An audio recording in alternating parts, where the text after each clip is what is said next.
Oh, please. She's my person. I love that you have her as your partner. I'm so happy for you. I know. I love that. Yeah, no, it's wild. I do a pretty good job of combating my dad and will literally hang up on him if I assert a boundary and get met with anger. Yeah, I've definitely gotten better. When I first, and like to my parents' credit, right? They have improved over time. It's taken a lot of work, but they have also improved over time. But I think that my mom, there were a few things that helped wake her up a bit. I think my endometriosis diagnosis was a big one, right? Where essentially it was like an unequivocal, like, hey, you guys probably could have diagnosed this 10 fucking years ago if you actually listened to me before I was relapsing in an adult LW, right? And then also after that period of time where I was at adult LW and in danger of essentially having to go back on grippy sock vacation, you know, that the way that people had treated me when I was, skinny was so incredibly different. And she couldn't really argue with it, right? Because she had seen the change in how people behaved. And so it was one of those things where I think that, and also I had to have the very open and frank conversation with her about how she talks about her body, right? Because my mom, we were literally, one of my fucking cousins was getting married, and she's trying on dresses, I'm trying on dresses, and we're showing each other, we're coming out into the fitting room and being like, what do you think? What do you think? And, she's standing there and she's going, oh, my arms, oh, my back, oh, my shoulders, oh, my turkey neck. And I was like, Ma. And I was like, you my entire life have talked so much shit about your body. Like, do you know how much that has fucked me up and still fucks me up to this day? And like, she genuinely didn't know.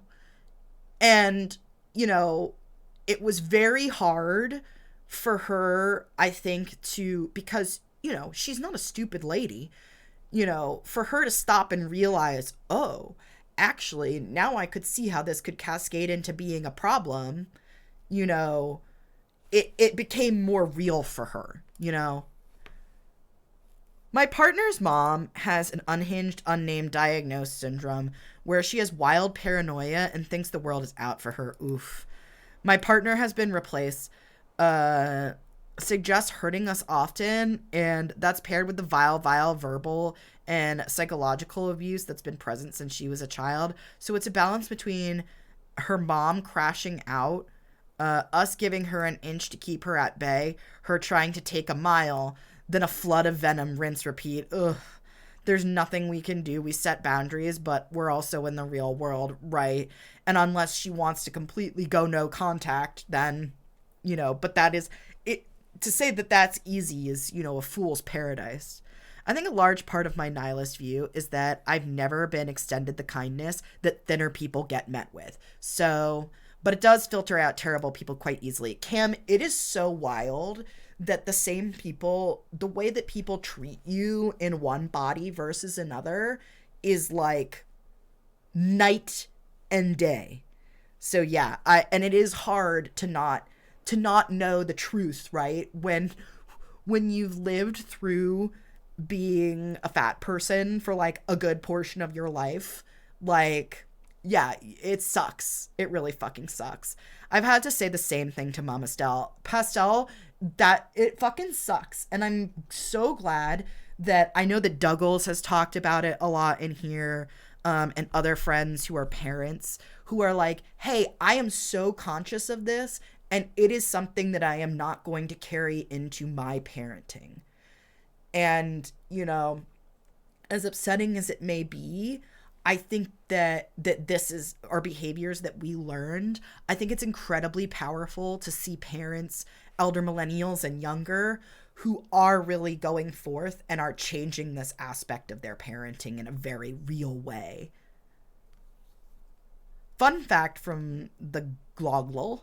In 2019 to 2023, investments in startups for erectile dysfunction, often grouped with male health studies, were nearly 30 times higher than for those for endometriosis. Yeah, I fucking hate it. I do hate it. No contact is unnerving for her because there's very real concern of her mom hunting us down and hurting us. Jeez. And sectioning somebody is never fun. Though it is something that if your partner starts to think that there's a real danger of mom hurting herself or others, may end up having to be the route, but I know that that's like truly the last resort. I was a fat person until I was 19 or so, and drugs did what drugs do. Nowadays, I'm slim, but still have a place. I keep my extra cookies and bless my partner for always complimenting me, but the demons whisper, you know? Oh, I know. Very real. I mean, we talked about I've made a lot of strides in terms of my mental health, but I still struggle daily. I mean, I probably change clothes five to 10 times before I do anything where I'll be perceived by somebody who isn't Mark. You know, um, I struggle a lot with my appearance. Um, and now it has the added veneer of gender dysphoria, right? Like even now, it's one of those things where I need to get a haircut because I keep feeling like my looks are becoming more and more femme and it's upsetting to me.